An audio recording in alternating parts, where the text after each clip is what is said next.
Brought to you by Bank of Maharashtra. Bank of Maharashtra ने अपने home loan पर ब्याज दर घटाकर अब कर दिया है केवल 8.35%, वो भी जीरो प्रोसेसिंग फी पर। नमस्कार, आप देख रहे हैं बिजतक। मैं हूं रजत देवगन। आज भारतीय बाजारों में रिकवरी देखने को मिली। देखिए, एक दिन पहले बहुत ही स्ट्रॉन्ग बिकवाली आई थी, तो आज उम्मीद यही थी कि कमजोर खुलेंगे और कमजोर खुले भी, लेकिन आज रिकवरी का दिन था। हुआ ये कि अमेरिकन मार्केट से मिले जुले संकेत देखने को मिल रहे थे। गिफ्ट निफ्टी बता रहा था कि 40-50 पॉइंट्स के आसपास कमजोर खुलेंगे। बाजार खुला 21,185 के लेवल पे और उसके बाद एक डिप आ गया 21,137। ये आज के दिन निफ्टी का लो है, लेकिन उसके बाद एक शार्प रिकवरी इंडियन मार्केट पे बनी। और अच्छा, ये जो रिकवरी थी ये 10:30 बजे तक की थी। उसके बाद फिर एक डिप आ गया, लेकिन जो मेजर निफ्टी पे अच्छी तेजी बनी है वो 1:30 बजे बनती हुई नजर आई है। दोपहर के मार्केट्स में अच्छी तेजी बनी है। 21,453 के लेवल पे निफ्टी बंद हुआ है। हाई लगा है 21,482 का। 215 पॉइंट्स का उछाल निफ्टी पे क्लोज टू क्लोज बेसिस पे आया। 1% की तेजी बन गई। निफ्टी बैंक पे आज के दिन का लो है 44,489 और जो क्लोजिंग आई है वो है 45,082। बहुत ही तगड़ा रिबाउंड था। क्लोज टू क्लोज देखोगे तो 67 पॉइंट्स अप नजर आएगा, लेकिन निचले सिरों से देखोगे तो कमाल की रिकवरी थी। सेंसेक्स 71,060 के लेवल पे बंद हुआ है 689 अंकों के गेंस के साथ। चला गया एचडीएफसी बैंक पलट गया, 2% ऊपर आया। इन्फोसिस में तेजी बनी। रिलायंस इंडस्ट्रीज जो पिटे थे पिछले सत्र में, आज वही रिकवर कर गए। एचयूएल, भारतीय एसबीआई में भी तेजी बन गई, लेकिन जो दबाव था उसमें निजी क्षेत्र के banks, ICICI bank, Axis bank, यहां पर दबाव था और एशियन पेंट्स भी बाजार पर दबाव डाल रहा था। एडवांसेस थे 43, तो समझ सकते हैं आपके खरीदारी तो थी मार्केट में, ब्रॉडर मार्केट्स में। निफ्टी गेनर्स में आज मेटल स्टॉक्स में तेजी बनी, तो हिंडाल्को का नंबर आ गया, सुबह से ही एक्टिव था। कुल मिलाकर 4.5% चढ़ गया। इसके अलावा डॉक्टर रेड्डीज ने कमाल की स्ट्रेंथ दिखाई है, 4% ये ऊपर। इंडसइंड बैंक 4.25% चढ़ा है। टाटा स्टील 3.5% चढ़ गया और एचसीएल टेक में 3.5% की तेजी बनी। आज हर एक सेक्टर का एक एक लीडर नजर आएगा आपको निफ्टी पे कंट्रीब्यूट करता हुआ। इसके अलावा निफ्टी लूजर्स में आईसीआईसी बैंक और एक्सिस बैंक तो हैं ही। आज इन्होंने मूड खराब किया, 3% के आसपास टूट गए। Asian paints, Adani ports, hero MotoCorp जैसे स्टॉक्स में आज गिरावट देखने को मिली। लेकिन वायदा कारोबार में सबसे तेज चला वो था आरईसी लिमिटेड, 7.5% ऊपर। नाल्को का स्टॉक 7% चढ़ गया। जील कल 33% लुढ़का था, आज 6.5% रिकवर किया।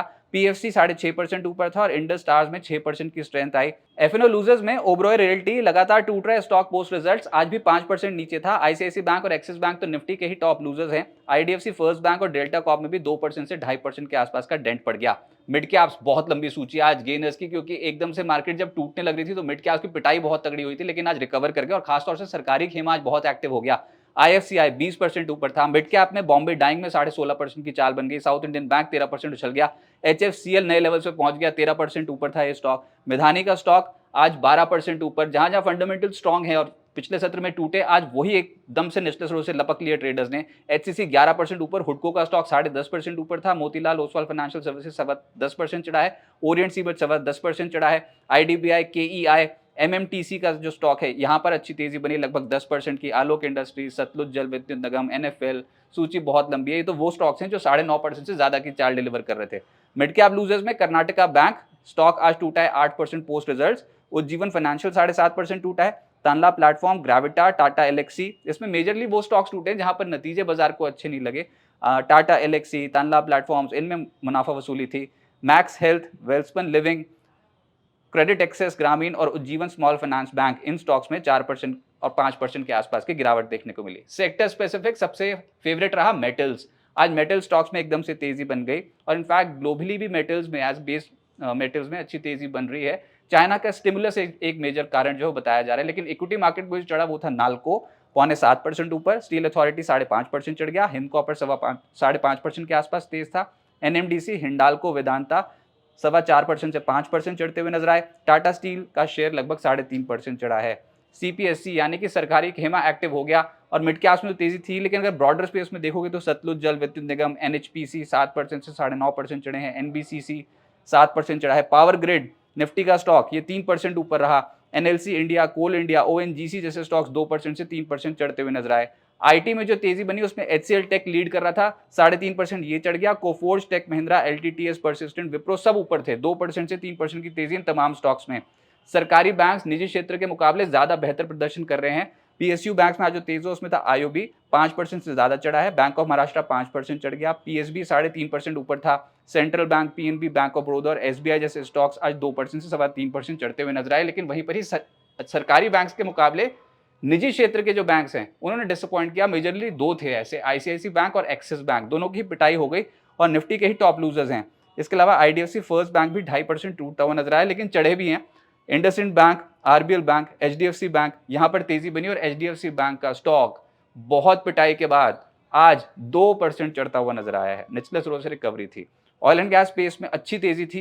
गेल, GSPL, IOC, BPCL, Castrol, HPCL, Gujarat gas, MGL, ONGC, ये सब स्टॉक्स तेज थे।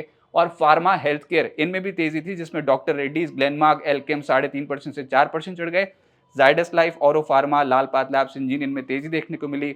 ऑटोज में भी रिकवरी थी, जिसमें Balkrishna industries, Motherson, Bharat forge, M&M, tube investment, Bajaj auto, Tata motors, इन सब स्टॉक्स में निचले स्रोत से रिकवरी आती हुई नजर आई। और मीडिया स्पेस में आज एक्शन बना DB कॉर्प में। ये स्टॉक तो वैसे ही सरेंडर नहीं कर रहा है, आज ये स्टॉक 10% ऊपर था।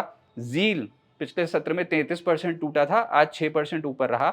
Network 18, TV18 broadcast, Hathaway, Sun TV में खरीदारी देखने को मिली।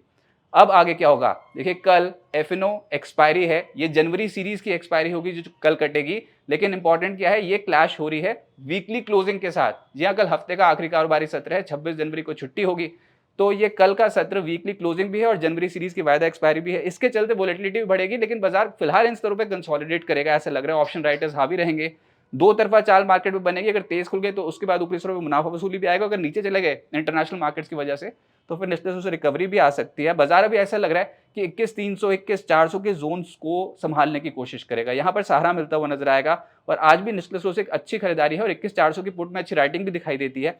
21,600, 21,700 ये एक टफ जोन बनेगा, हायर साइड पे रेजिस्टेंस है। 21,700 के ऊपर निकलने की प्रोबेबिलिटी इसमें बाजार में बहुत कम है। FIs का मूड माहौल वैसे ही बिगड़ा हुआ है, लगातार वो इंडियन मार्केट्स में इस समय बिकवाली कर रहे हैं और जहां पर उनकी होल्डिंग ज्यादा है वहां पर उन स्टॉक्स में प्रदर्शन भी अच्छा नहीं हो रहा है। बाजार सरकारी खेमे की तरफ ज्यादा झुका हुआ है, सरकारी स्टॉक्स की तरफ। तो अभी फिलहाल FIs का मूड माहौल ठीक नहीं है। देखते हैं कि मार्केट अभी इन लेवल्स पे कंसोलिडेट कर जाता है तो बहुत बेहतर। और अब ये भी समझ लीजिए कि बजट आने में मात्र 4 ट्रेडिंग सेशंस, कल का मिला के 4 ट्रेडिंग सेशंस बचेंगे, उसके बाद आ जाएगा वोट ऑन अकाउंट। तो वो बाजार के लिए एक मेजर ट्रिगर है। बाजार इन स्तरों पर हो सकता है थोड़ा कंसोलिडेट करता हुआ नजर आए। कल US में Q4 GDP आंकड़े आएंगे, ये पहला अनुमान होगा, उस पर बाजार की नजर रहेगी। लेकिन फिलहाल कल वायदा एक्सपायरी है, कंसोलिडेशन होगी और ऑप्शन राइटर्स हो सकता है इंडियन मार्केट्स पर डोमिनेट करते हुए नजर आए।